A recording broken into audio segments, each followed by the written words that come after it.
Hello everybody, welcome to Vcast, where we discuss the research and the work carried out by Verité Research and how it affects you.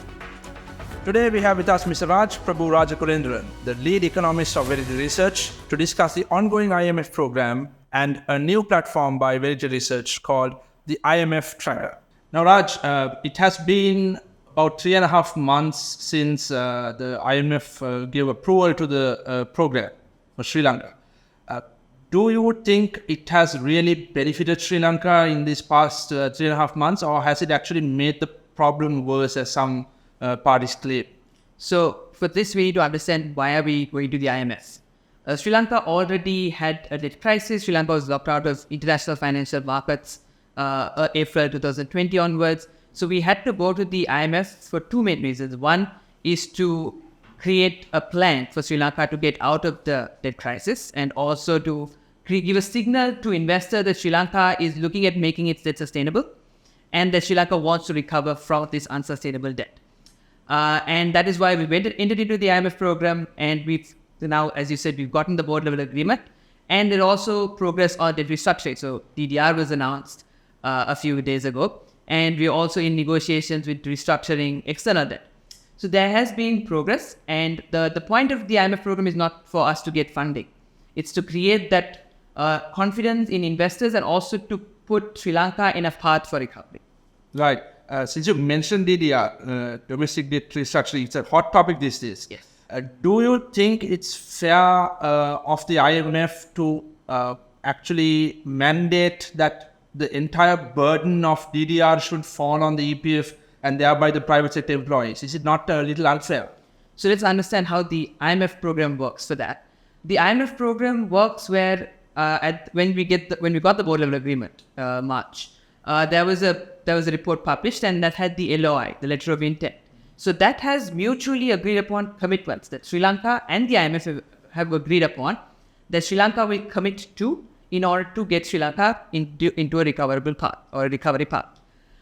So in that commitments list, there is, of course, debt restructuring is part of it, but the specifics of debt restructuring is not mentioned in those documents. So it does mention that Sri Lanka needs to do debt restructuring. But how Sri Lanka does debt restructuring is up to the government, and how it negotiates it with the bilateral partners and domestic partners and the holders of debt.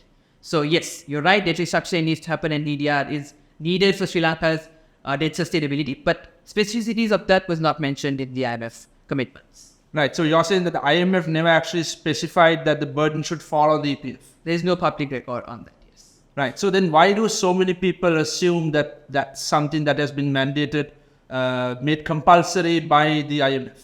Yes, that's a common misconception, and that's unfortunate. And that is why Verité Research developed this thing called the platform that we're talking about, the IMF Tracker.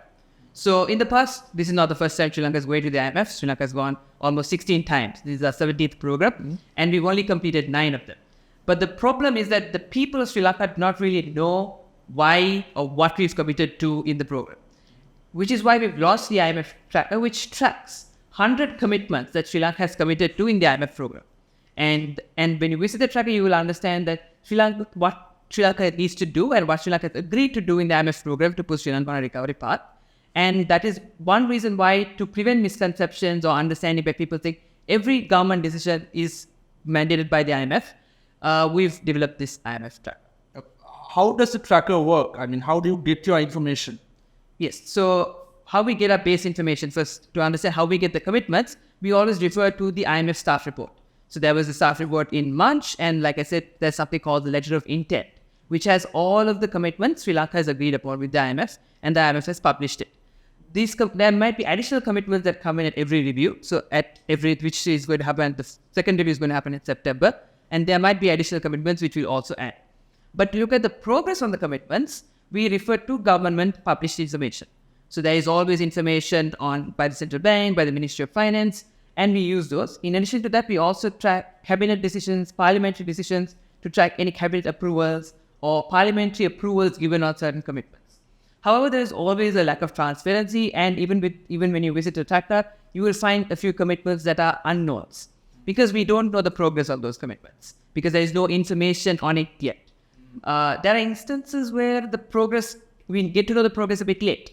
For example, there are commitments that are due in March, we only get to know the progress in May with the Ministry of Finance annual reports. Since we do the review every month, we always go and revise our progress.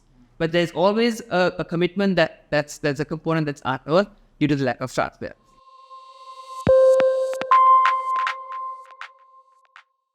Right. And you mentioned September, the review that's coming up. So we have got the board approval and we have got the first tranche. The second tranche is what is coming in September. What do we need to fulfill before that, and are we on track? So as at end of June, so the review in September looks at progress from March to June. And as at end of June, we've only completed 33% of our program commitments, and there are 8 commitments which we haven't completed. There's around 14 commitments which we don't know information for. But so let's keep that aside because we don't really know. But the 8 commitments which we have not, these include a lot of governance-related commitments. For example, creating a transparency platform, publishing annual reports of key SOEs. In addition to that, there are certain quantitative commitments, like meeting a tax revenue target of which we fell short of around 72 billion.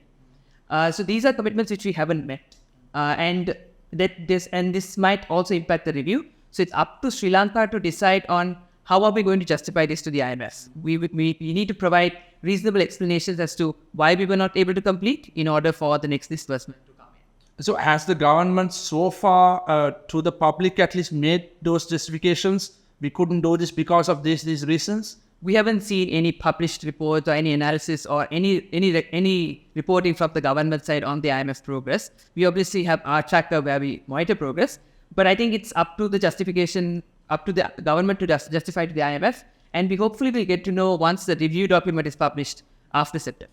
Overall, Raj, why is it important that these commitments are fulfilled? Because the general public might say, what does it matter to us?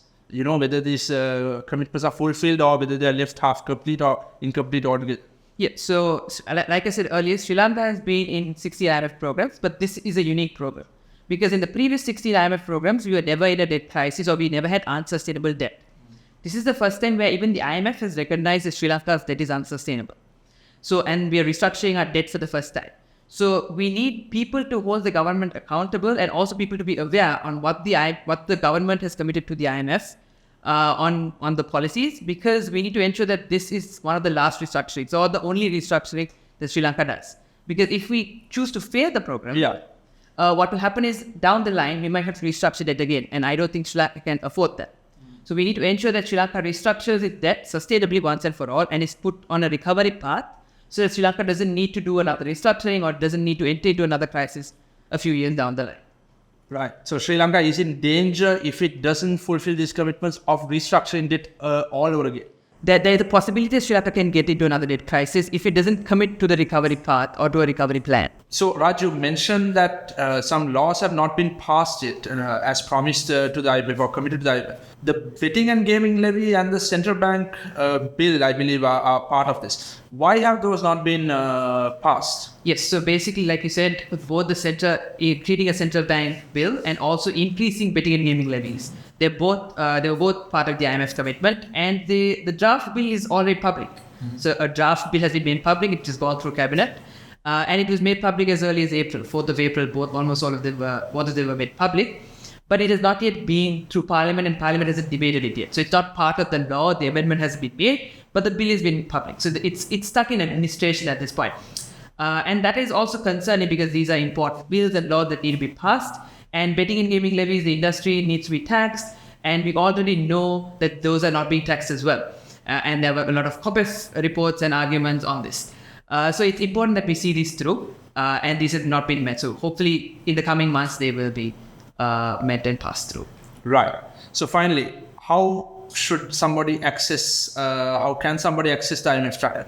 So the IMF Tracker is available on the monthly website. So all you need to do is go to monthly.lk/IMF_tracker and you have the tracker there. Also on Public Finance, the Twitter page, we always publish monthly infographics on the progress. So those are 2 ways you can access the progress of the IMF program and keep track. All right. Thank you, Raj.